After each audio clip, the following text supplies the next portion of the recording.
जंगल में टूनी चिड़िया अपनी बेटी टुनटुनी चिड़िया के साथ रहती थी। टुनटुनी की माँ टूनी एक दुकान में काम करती थी।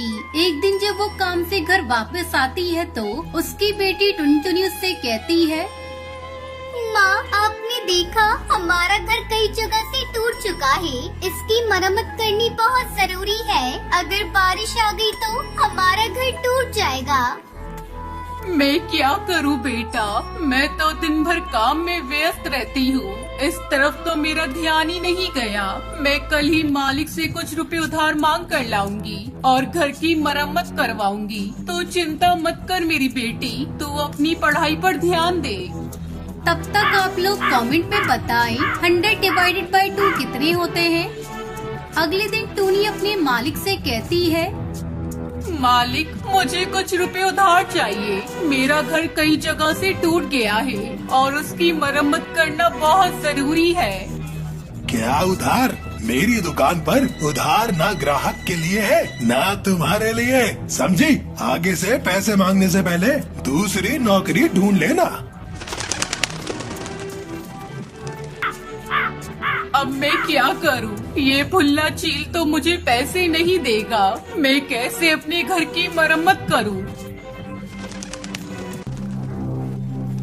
ऐसा सोचते हुए टूनी शाम को घर लौट रही थी। तभी रात में तेज बारिश शुरू हो जाती है।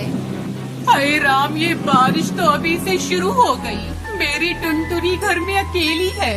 मुझे और तेज उड़ना होगा। कहीं मेरा घर टूट गया तो, उसे कुछ हो गया तो मैं क्या करूँगी? टूनी माँ तेज तेज उड़कर घर पहुँचती है तो वो देखती है कि उसका घर पूरी तरह से टूट चुका था। मम्मा देखो ना, अपना घर टूट गया। मैंने तो पहले ही आपको बताया था। अब हम बारिश में किसके यहाँ मदद मांगने जाएं? तू तो जानती है बेटा, मैं कितनी मुश्किल से घर चलाती हूँ। आज मैंने जब मालिक से पैसे मांगे तो उन्होंने मना कर दिया। माँ, चलो ना, बारिश रुकने तक कालू अंकल के घर चलते हैं। टूनी और टुनटुनी दोनों कालू के घर जाती हैं। उसका दरवाजा खटखटाती हैं। कालू भैया, ओ कालू भैया, दरवाजा खोलो।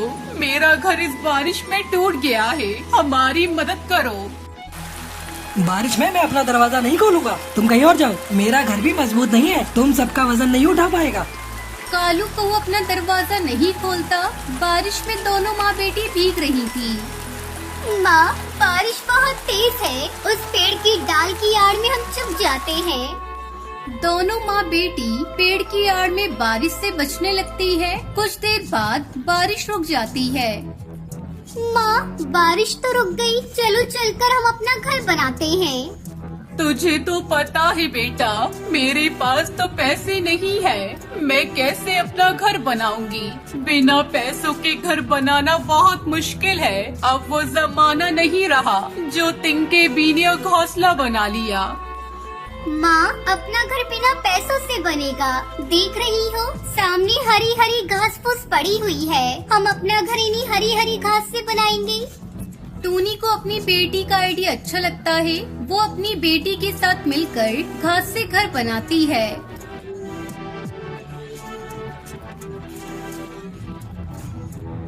हरी घास का घर देखने में बहुत सुंदर था। अंदर उसमें बहुत ठंडक थी। और फिर दोनों माँ बेटी खुशी खुशी इस घास से बने घर में रहने लगती है।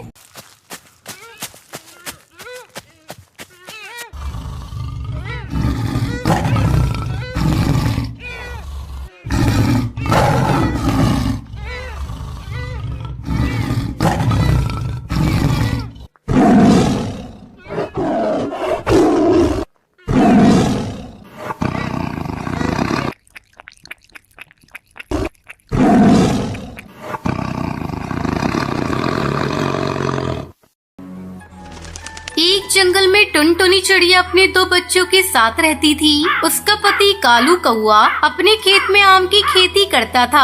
आम बेचकर उसे अच्छी कमाई हो जाती थी, जिससे उसका पूरा परिवार खुशी से अपना जीवन बिता रहा था। एक दिन टुनटुनी अपने पति से कहती है, अरे पिंकी के बापू, मैं सोच रही थी इस बार नए साल पे अपने बच्चों को लेकर कहीं बाहर घुमाने चलते हैं। हाँ पिताजी, मेरी सारी सहेलियाँ नए साल की पार्टी मनाने शहर जा रही हैं। आप भी हम लोगों को लेकर शहर चलिए ना।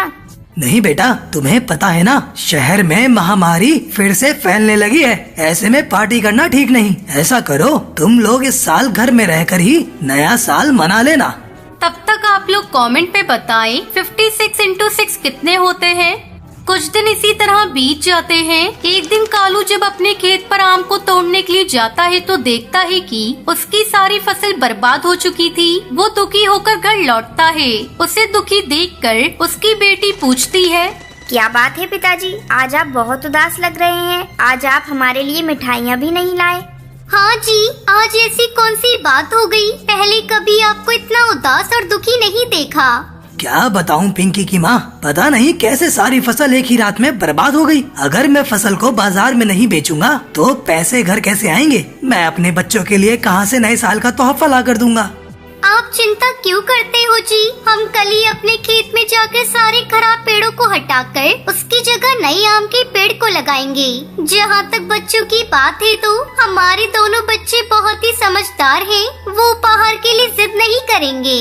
अगले दिन कालू और टुनटुनी खेत पर जाकर खेत से सारे खराब पौधे उखाड़ रहे थे। तभी उन्हें पौधों के बीच में एक पक्षी कराहता हुआ मिला। अजी सुनते हो जी, जल्दी इधर आओ। ये देखो, यहाँ एक पक्षी घायल पड़ा है, लेकिन अभी भी उसकी सांसें चल रही है।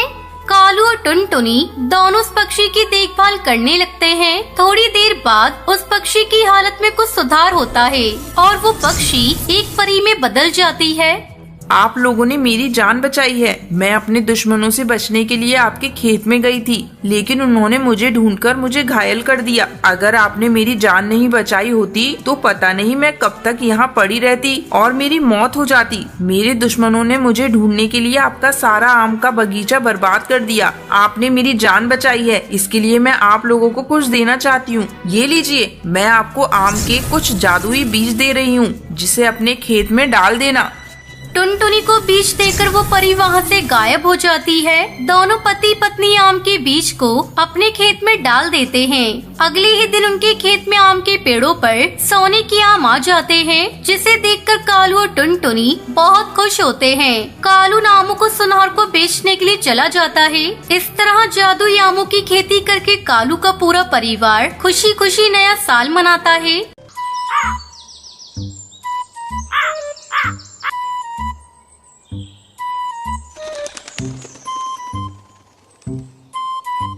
शिमला के जंगल में चमेली कौवी अपने पति कड़कनाथ और बेटे कालू कौवे के साथ रहती थी। चमेली कौवी का पति टैक्सी चलाता था। एक दिन उसकी टैक्सी का एक्सीडेंट हो जाता है और चमेली के पति की मौत हो जाती है। कड़कनाथ की मौत के बाद चमेली कौवी के लिए घर चलाना बहुत मुश्किल हो गया था। तब उसने अपने बेटे कालू कौवे को एक होटल में नौकरी दिलवा दी। इस तरह कई साल गुजर गए। अब कालू कौवा बड़ा हो चुका था। एक दिन चमेली कौवी भोजन देती हुई कहती है, बेटा, मैं बूढ़ी हो चुकी हूँ। जिंदगी कब साथ छोड़ दे कुछ पता नहीं। मुझे रात दिन तेरी चिंता सताती रहती है। मेरे मरने के बाद तेरा क्या होगा? माँ, तुम ऐसी बातें क्यों कर रही हो? तुम्हें तो अभी बहुत जीना है। वो सब तो ठीक है बेटा, मैं सोच रही हूँ तेरी शादी कर दूँ। बहू घर में आ जाएगी तो मेरा भी बोझ कम हो जाएगा। अगर तू कहे तो मैं तेरे लिए कोई अच्छा रिश्ता देखना शुरू कर दूँ। माँ, तुमने मेरी शादी करने का मन बना ही लिया है। तुम्हें मना करने वाला कौन होता हूँ? जो तुम्हें ठीक लगे वो करो। अगले दिन चमेली कौवी हरी तोती के पास जाती है। क्या बात है चमेली भाभी, आज मेरे घर आना कैसे हुआ? क्या बताऊं बहन, अपने कालू के लिए मैं एक अच्छा रिश्ता तलाश कर रही हूँ। तुम्हारी नजर में कोई अच्छा रिश्ता हो तो मुझे बताओ। ये बात आपने बहुत अच्छी कही भाभी। ये देखो, कल ही एक चिड़िया की फोटो आई है, टुनटुनी नाम है। इसके साथ तुम्हारे बेटे की जोड़ी बहुत अच्छी रहेगी। बस एक ही कमी है, तुम्हें दहेज में कुछ भी नहीं मिलेगा। हरी तोती, मुझे अपने बेटे का घर बसाना है, मुझे दहेज नहीं चाहिए। जल्द ही टुनटुनी चिड़िया और कालू कौवे की शादी हो जाती है। टुनटुनी चिड़िया खुशी खुशी अपने ससुराल आ जाती है और अपनी सास और पति की सेवा में सारा समय लगा देती है। बहू, थोड़ा अपने ऊपर भी ध्यान दिया कर। दिन भर मेरी और कालू की सेवा करती रहती है। मैं तुमसे बहुत खुश हूँ। इसी तरह समय गुजरने लगता है। टुनटुनी चिड़िया एक बच्ची की माँ बन जाती है। घर में खुशियों का माहौल था। अचानक एक दिन कालू की होटल का मालिक होटल को बंद कर देता है। अब क्या होगा माँ? घर का खर्च कैसे चलेगा? मैं अपनी इस नन्ही सी बच्ची का पालन पोषण कैसे करूँगा? आप इतना मत घबराइए जी। इतना घबराएंगे तो कैसे काम चलेगा? हिम्मत रखिए, जल्द ही आपको कोई नया काम मिल जाएगा। हाँ बेटा, बहू ठीक कह रही है। तू इतना मत घबरा, हम सब तेरे साथ हैं। अगले दिन से कालू कौआ नए काम की तलाश में इधर उधर भटकने लगा, लेकिन उसे कोई काम नहीं मिला। 1 महीना गुजर जाता है। घर के सारे पैसे खत्म होने वाले थे। तभी एक दिन टुनटुनी चिड़िया कालू कौवे से कहती है, सुनो जी, अब से तुम्हें काम की तलाश में जाने की कोई जरूरत नहीं। हम अपना खुद का ढाबा खोलेंगे। तू पागल हो गई है क्या बहू? तुझे पता भी है ढाबा खोलने के लिए हमें एक दुकान किराए पर लेना होगा और अपने पास इतना पैसा भी नहीं है।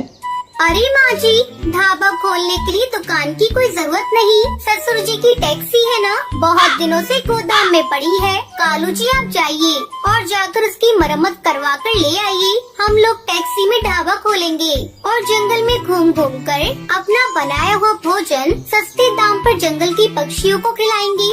अब कालू कौवे के टैक्सी ढाबे को देखकर कुछ पक्षी उसके ढाबे पर आते हैं। टुनटुनी चिड़िया कालू कौवा मिलकर बड़े प्यार से अपने टैक्सी ढाबा का बना हुआ भोजन उन पक्षियों को खिलाते हैं।